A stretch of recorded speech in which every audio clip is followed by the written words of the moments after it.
Welcome to another story presentation from Read Me a Story, Inc., located on the web at readmeastoryinc.com. Castles in the Air by Stephen Krensky.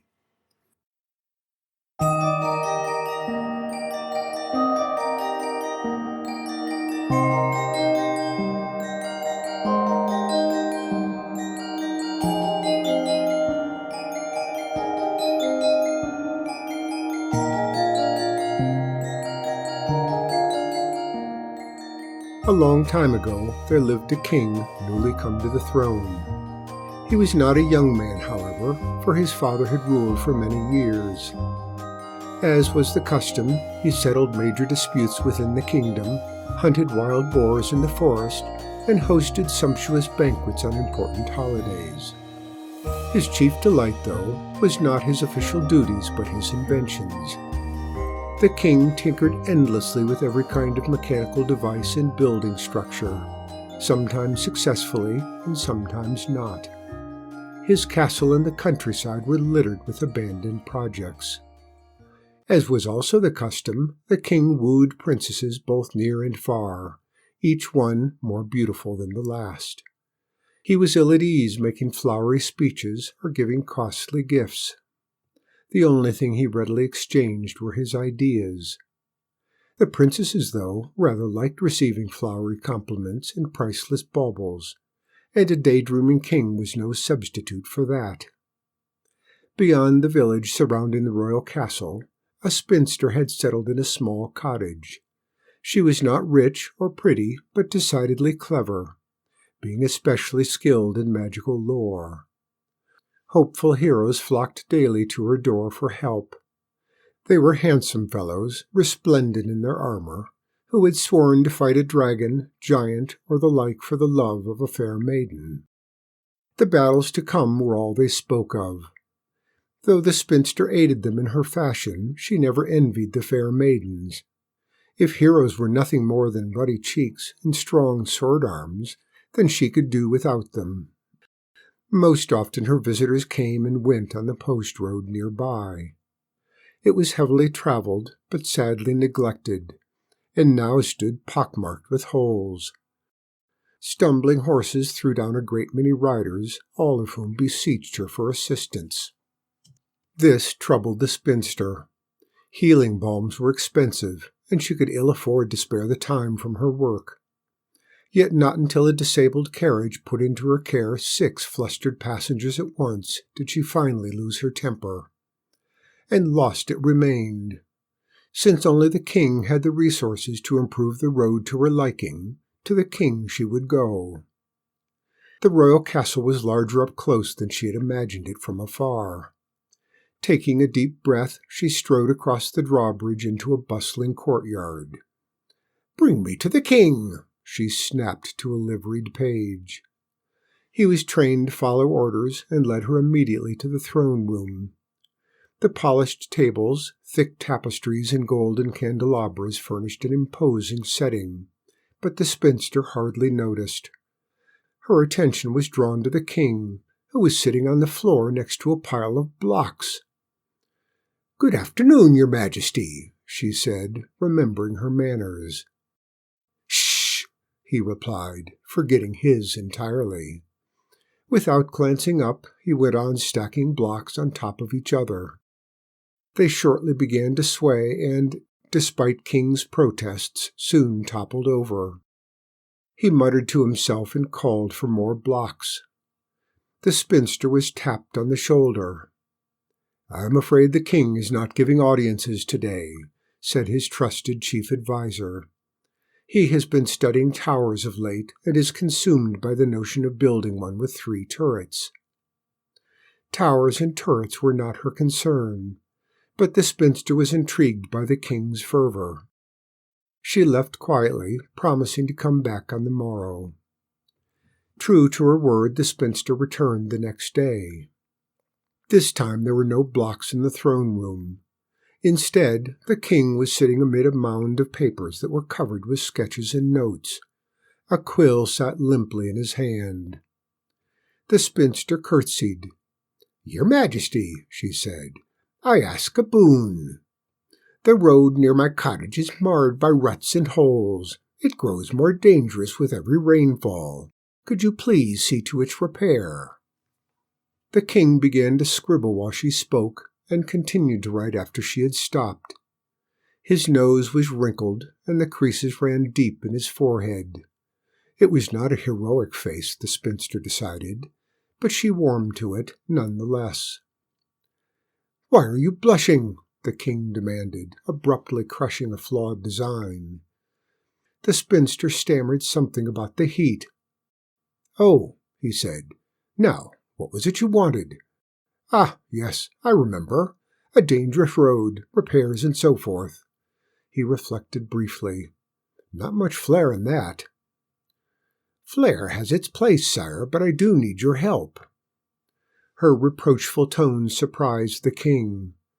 He was about to respond when a sudden thought sent him burrowing through the papers. "Well, that could do it," he cried. "Might be the proper balance. Compensates for the wind. Bring back the blocks, I say." The forgotten spinster was again escorted by the chief adviser. "You understand, of course," he said, "that His Majesty is a dedicated inventor."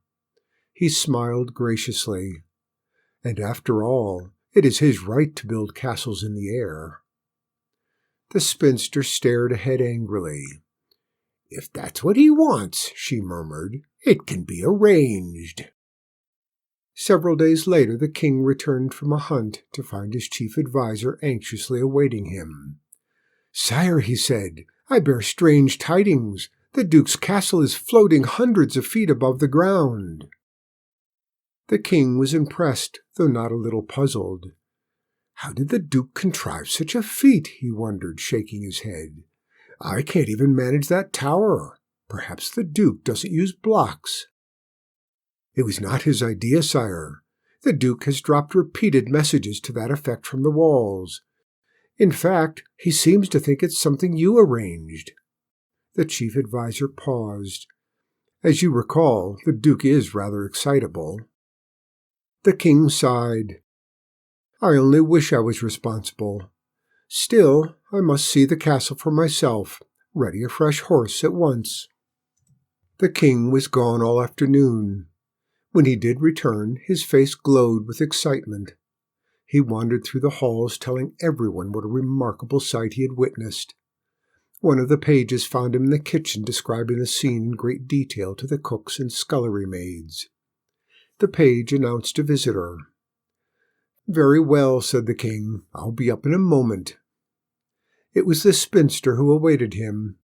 Her manner was assured, her eyes sparkling with confidence. The king knew princesses whose eyes glittered on occasion, but sparkling was another thing entirely. "This is a great day," he announced. "Truly historic. We have a castle in the air, you know." "I know," said the spinster. "I put it there."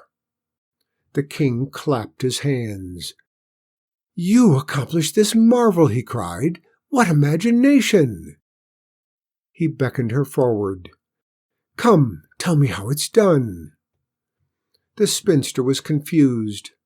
The hero she knew would feel threatened by a floating castle, not pleased by it. "I am not here to share secrets," she declared. "I simply want the post road repaired." The king waved his hand impatiently. "Oh, never mind that," he ordered. "We have no time for roads. Now, about the castle. How did you ever manage it?" The spinster folded her arms and said nothing. The king was astounded. "Take this woman to the dungeon," he fumed, his royal pride surfacing vengefully. "A night there will change her mind." That evening a troupe of jugglers performed for the king. He usually watched their tricks in earnest, always sure a ball would fall or a plate would drop, though none ever did. The present entertainment, however, could not ease the strange discontent he felt, and the balls sparkling in the candlelight served only to remind him of sparkling eyes in the dungeon below. The king returned early to his bedchamber.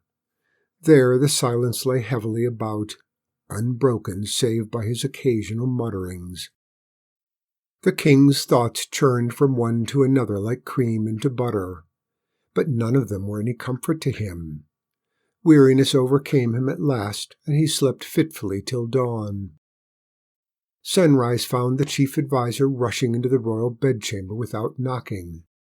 The king opened his eyes, noted the distraught face of his trusted minister, and burrowed under a quilt. "The most dreadful thing has happened, sire. I don't know what to do. We're floating." The king uncovered his head. He tumbled to the floor as the castle swayed in the wind, sending his four-poster bed sliding back and forth. His dresser drawers fell out, spilling shirts and breeches onto the rug. Fortunately, the king was an accomplished sailor. Steadying his feet on the deck of his bedchamber, he walked to the window. Far beneath him lay the castle moat, the village stretching out around it. Farmhouses sat like intricate toys on patchwork squares, tied together by brown ribbon roads. The sea and the mountains met in the distance, the beginning of one and the ending of the other indistinguishable in the haze. The king nodded to himself and sighed.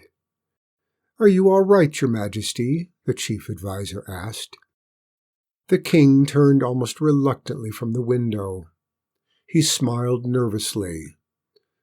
"Bring the prisoner to the throne room," he ordered, "and see that we're not disturbed."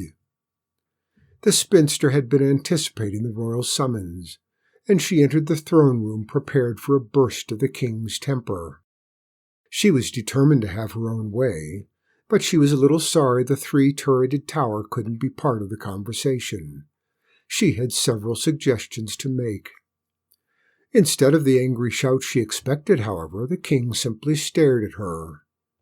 There was nothing absent-minded about his expression. Indeed, rarely had he looked so composed. The spinster found his glance unsettling. "Have you reconsidered my request?" she asked. The king was silent.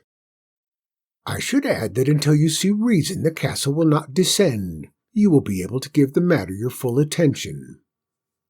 "That could be inconvenient," said the king, approaching her. "But bearable, I think, if you would be by my side." He gently took her hand.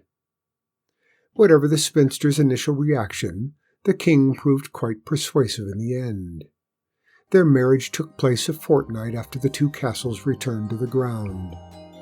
In future years, the roads throughout the kingdom were inspected and repaired, while much else that needed mending was attended to as well.